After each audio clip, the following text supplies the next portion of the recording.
জাকির নায়েক। আমার নাম গোলাপচাঁদ বিশ্বকর্মা। আমার প্রশ্নটা হলো, বকরি ঈদ এটা কিছুদিন পরেই হবে এই বছরে। আর মুসলিমরা তারা বিশ্বাস করে যে এই বকরি ঈদে তারা কোরবানি দেয় ছাগল, মহিষ, গরু, বিভিন্ন পশু। আর ইসলাম ধর্ম অনুযায়ী আহ, ইনসানিয়াত আর মানবতা খুব গুরুত্বপূর্ণ। প্রত্যেক মানুষ দয়া দেখাবে বিভিন্ন পশু পাখির প্রতি আর মানুষের প্রতি, সবার প্রতি তারা দয়া দেখাবে। মুসলিমরা যদি এটা বিশ্বাস করে তাহলে কেন তারা কোরবানি দেয় এই ছাগল, গরু বা মহিষ? বকরি ঈদে কেন এগুলো জবাই করে? মুসলিমরা যে কাজটা করে সেটা কি মানবতার পক্ষে আছে, মানে মানবতা বা ইনসানিয়াত? ভাই খুব সুন্দর প্রশ্ন করলেন যে আমরা বকরি ঈদে কেন গরু ছাগল কোরবানি দেই। বকরি ঈদ না হলে কি কোরবানি দিতে না না, পারবো? যে কোনো পশুর কথা বলতে পারেন। প্রশ্নটা হচ্ছে ঈদ না হলে কি কোরবানি দিতে পারবো। তারা কোরবানি দেয়, পশু হত্যা করে। আপনাকে আমি প্রশ্ন করছি বকরি ঈদ বাদে অন্য সময় কোরবানি দিলাম, এটার কি অনুমতি আছে? না না, এরকম তাহলে প্রশ্নটা এরকম কেন? তার এরকমও বদলে করা যাবে ডাইরেক্ট না। প্রশ্ন করেন আমরা নন ভেজ খাই কেন। ঠিক, আপনার প্রশ্নটা বুঝতে পারছি না। আপনি তো জানতে চাচ্ছেন আমরা নন ভেজ খাবার খাই কেন, মাংস খাই কেন। আমার প্রশ্নটা হলো বকরি ঈদের সময় নিয়ে আর অন্যান্য সময়গুলো। আচ্ছা ঠিক আছে, দুটোরই উত্তর দিচ্ছি। বকরি ঈদে যেটা হয় আল্লাহ পবিত্র করে বলছেন সূরা হজ অধ্যায় নম্বর 22, আল্লাহ সুবহানাহু ওয়া তাআলার কাছে মাংস বা রক্ত পৌঁছায় না, আল্লাহর কাছে পৌঁছায় তোমাদের তাকওয়া। অন্য ধর্মে এরকম না। অন্যান্য ধর্মে উৎসর্গের সময় পশু বলি দিয়ে ফেলে রাখে একটা বেদিতে একজন দেবতার সামনে। সেটা খায় কে? ঈশ্বর খান। ইসলাম ধর্মে যখন কোরবানি দেই আমরা কি করি? কমপক্ষে 1/3 অবশ্যই গরিব লোককে দিতে হবে, 1/3 দেব আত্মীয় আর বন্ধুদের, বাকিটা নিজের জন্য রাখবো। নিজের জন্য ম্যাক্সিমাম 1/3 রাখতে পারবেন। চাইলে আপনি পুরোটাই দান করে দিতে পারেন। তাহলে যখন কোরবানি দিচ্ছি তখন কি করছি? মানুষ জাতির উপকার করছি। আমরা তাদের জন্য খাবার দিচ্ছি। এখন কাউকে খাবার দেয়া এটা কি ভালো না খারাপ? খাবার দেয়া যাতে মানুষ উপকার পেতে পারে এটা কি ভালো না খারাপ? ভালো। মানুষের জন্য এটা ভালো না খারাপ? ভালো। তাহলে ইসলাম হচ্ছে মানবতার ধর্ম। আপনি প্রশ্ন করতে পারেন যে প্রাণীদের কেন হত্যা করা হচ্ছে? মানুষের জন্য ভালো, কিন্তু প্রাণীদের জন্য কি হচ্ছে?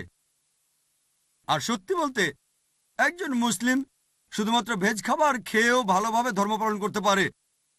ননভেজ খাওয়া ইসলামের জন্য বাধ্যতামূলক না। তবে আল্লাহ যেহেতু আমাদেরকে অনুমতি দিয়েছেন ননভেজ খেতে, তাহলে আমরা সেটা খাবো না কেন? আল্লাহ পবিত্র কোরআনে বলেছেন সূরা মাইদা অধ্যায় নম্বর 5 আয়াত নম্বর 1, সেই চতুষ্পদ প্রাণীর মাংস খাও যেগুলো তোমাদের জন্য হালাল করা হয়েছে। আল্লাহ বলেছেন সূরা নাহল অধ্যায় 16 আয়াত নম্বর 5, তিনি চতুষ্পদ প্রাণী সৃষ্টি করেছেন যাতে করে তোমরা উপকার পেতে পারো এবং তাদের মাংস খেতে পারো। এই কথাটা আবারও আছে সূরা মুমিনুন অধ্যায় নম্বর 23 আয়াত নম্বর 21, যে গবাদি পশুর মধ্যে রয়েছে নিদর্শন, তাদের উদরের দুধ পান করো এবং তাদের মাংস তোমরা খাও। তাহলে যেহেতু আল্লাহ আমাদের অনুমতি দিয়েছেন, তাহলে ননভেজ খাবো না কেন? এবার লজিক্যাল কারণে আসি। এখনকার বিজ্ঞান বলছে যে নন ভেজ খাবারে, মাংস জাতীয় খাবারে প্রচুর ভিটামিন থাকে, আর এটাই একমাত্র খাবার যেখানে পরিপূর্ণ আমিষ আছে। আমাদের মানুষের শরীরে 23 রকমের অ্যামিনো অ্যাসিড আছে যেগুলোর প্রয়োজন হয়। এগুলোর মধ্যে 8টা অ্যামিনো অ্যাসিড শরীর তৈরি করতে পারে না, এগুলো পাই আমরা খাবার থেকে। এমন কোনো ভেজ খাবার নেই যেখানে এই 8টার সবগুলোই পাবেন। শুধুমাত্র মাংস জাতীয় বা নন ভেজ খাবারেই এই 8টা অ্যামিনো অ্যাসিডই পাবেন। এছাড়াও যদি আপনারা দাঁত পরীক্ষা করেন তৃণভোজী প্রাণীদের, গরু, ছাগল, ভেড়া, তাদের দাঁতগুলো সমান। তারা শুধু ভেজ খাবার খায়, মাংস খেতে পারে না। এরপর যদি দাঁত পরীক্ষা করে দেখেন মাংসাশী প্রাণীদের, বাঘ, সিংহ, চিতাবাঘ, তাদের মুখের দাঁতগুলো সূচালো যাতে মাংস খেতে পারে, এই জন্য তাদের দাঁতগুলো থাকে সূচালো। তারা শুধু মাংসই খায়, ভেজ খাবার তারা খেতে পারে না। যদি আয়নার সামনে দাঁড়িয়ে আপনার দাঁতগুলো দেখেন, আমাদের সূচালো দাঁত আছে, আবার সমান দাঁতও আছে। আমরা সব ধরনের খাবারই খেতে পারি। যদি আল্লাহ চাইতেন শুধু ভেজ খাবারই খাবো, তাহলে আমাদেরকে সূচালো দাঁত দিলেন কেন? ননভেজ খাওয়ার জন্য। এছাড়াও তৃণভোজী প্রাণীদের যে পরিপাকতন্ত্র, গরু, ছাগল বা ভেড়ার শুধু ভেজ খাবার হজম করতে পারে, ননভেজ হজম করতে পারে না। আর মাংসাশী প্রাণীদের পরিপাকতন্ত্র, বাঘ, চিতাবাঘ, সিংহ শুধু মাংস হজম করতে পারে, ভেজ হজম করতে পারে না। আবার মানুষের যে পরিপাকতন্ত্র সেখানে আছে ক্ষুদ্রান্ত এবং বৃহদান্ত্র।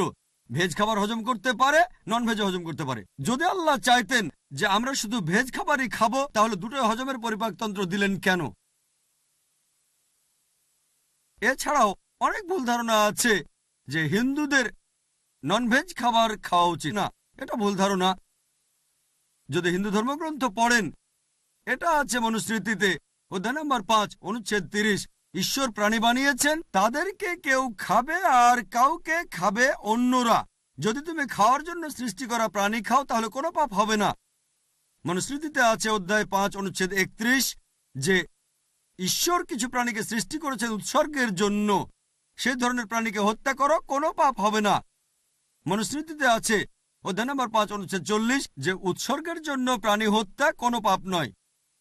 হিন্দু ধর্মগ্রন্থে এরকম আরো অনুচ্ছেদ আছে, বেদেও আছে যে মুনি আর ঋষিগণ ননভেজ খাবার খেত, তারা গরুর মাংস খেত। মহাভারত পড়লে দেখবেন অনুশাসন পর্ব অধ্যায় নম্বর 88। পাণ্ডবদের গল্পটা তো জানেন। পঞ্চপাণ্ডব 5 ভাই, সবচেয়ে বড় ভাই যুধিষ্ঠির, তিনি ভীষ্মকে জিজ্ঞেস করলেন যজ্ঞের সময় কি উৎসর্গ করব, পূজার সময়, যাতে আমাদের পূর্বপুরুষেরা সন্তুষ্ট হবেন। ভীষ্ম উত্তরে বললেন, যদি তুমি লতাপাতা আর শাকসবজি উৎসর্গ করো তাহলে আমাদের পূর্বপুরুষেরা সন্তুষ্ট থাকবেন 1 মাস। মাছ উৎসর্গ করলে 2 মাস। যদি তুমি মাংস দাও তাহলে 3 মাস। যদি খরগোশ উৎসর্গ করো তাহলে 4 মাস। যদি ছাগল দাও তাহলে 5 মাস। শূকরের মাংস দিলে তখন 6 মাস। যদি পাখির মাংস দাও তাহলে 7 মাস। হরিণের মাংস দিলে 8 মাস। এভাবে তিনি বলে গেলেন। মহিষের মাংস দিলে 11 মাস। যদি গরুর মাংস দাও তাহলে পূর্বপুরুষেরা সন্তুষ্ট থাকবেন পুরো 1 বছর। আর যদি চাও যে পূর্বপুরুষেরা সন্তুষ্ট থাকবেন একেবারে সারা জীবন, তাহলে ছাগলের লালচে মাংস দাও বা গন্ডারের মাংস দাও। এ কথা কে বলেছেন? ভীষ্ম যুধিষ্ঠিরকে। পুরো তালিকা দেওয়া আছে, শাকসবজি, মাছ, খরগোশ, ছাগল, সবকিছু আছে, মহিষ, গরু। তাহলে হিন্দু ধর্মগ্রন্থ বলছে ননভেজ খাওয়ার অনুমতি আছে। হিন্দুরা এখন এগুলো মানে কারণ তাদেরকে প্রভাবিত করছে অন্যান্য ফিলোসফি, যেমন অহিংসা। এখন হিন্দুরাও এটা পালন করে। আর যারা এই অহিংসা নীতি মেনে চলে যে নন ভায়োলেন্স, জীবিত প্রাণীকে হত্যা করা যাবে না, যদি একজন মানুষ কোন রকম প্রাণী হত্যা না করে টিকে থাকতে পারে, আমি সেটার পক্ষে আছি। এখন তারা বলে প্রাণী হত্যা করা এটা খুব বড় পাপ, কারণ এটা হচ্ছে জীবন, জীব হত্যা করা নিষিদ্ধ। এখন বিজ্ঞান উন্নত হয়েছে আর আমরা জানতে পেরেছি যে গাছপালারও জীবন আছে। তাহলে ভেজ খাবার খেলেও তো জীব হত্যা করছেন। তখন যুক্তি বদলায়, ঠিক আছে আমরা মানছি যে গাছপালারও জীবন আছে, তবে ব্যথা অনুভব করতে পারে না। তাহলে একটা গাছকে হত্যা করা প্রাণী হত্যার চেয়ে কম গুরুতর পাপ। আচ্ছা, তর্কের খাতিরে মানলাম, কিন্তু এখন বিজ্ঞান বলছে আমরা মানুষরা যে শব্দ শুনতে পাই তার কম্পনাঙ্ক 20 সাইকেল পার সেকেন্ড থেকে 20,000 সাইকেল পার সেকেন্ড। এর নিচে বা উপরে হলে আমরা শুনতে পাই না।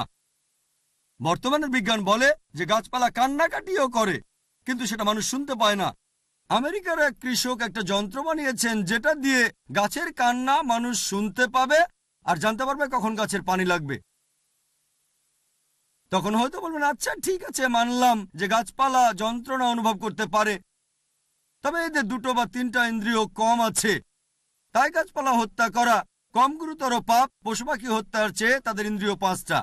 আচ্ছা, তর্কের খাতিরে এটাও মানলাম যে গাছপালা 2টো ইন্দ্রিয় কম থাকে পশু পাখির চেয়ে।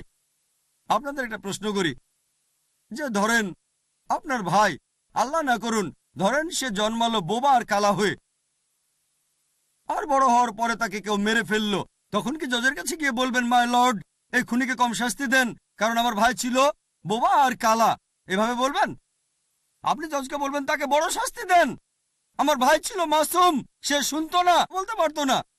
তাই ইসলাম ধর্মে এমন না যে 2টো ইন্দ্রিয় কম বা 2টো বেশি। আল্লাহ পবিত্র কোরআনে বলেছেন সূরা বাকারা অধ্যায় 2 আয়াত 168, তোমরা বৈধ আর পবিত্র খাদ্যবস্তু থেকে আহার করো, যেটা ভালো পবিত্র সেটা খেতে পারেন। আর এছাড়াও যদি অমুসলিমরা তারা ননভেজ খাবার খেতে না চায়, আমার কোনো সমস্যা নেই, আপত্তিও নেই। শুধুমাত্র যখন বলছেন এটা পাপ, মানবতার বিরুদ্ধে, তখন আমি উত্তর দিচ্ছি। এমনিতে অমুসলিমরা ভেজ খাবার খেলে সেটা আমার জন্য ভালো। যদি সব অমুসলিম নন ভেজ খাওয়া শুরু করে দেয় তাহলে গরু ছাগলের মাংসের দাম বেড়ে যাবে। তাই ব্যক্তিগতভাবে আমার আপত্তি নেই।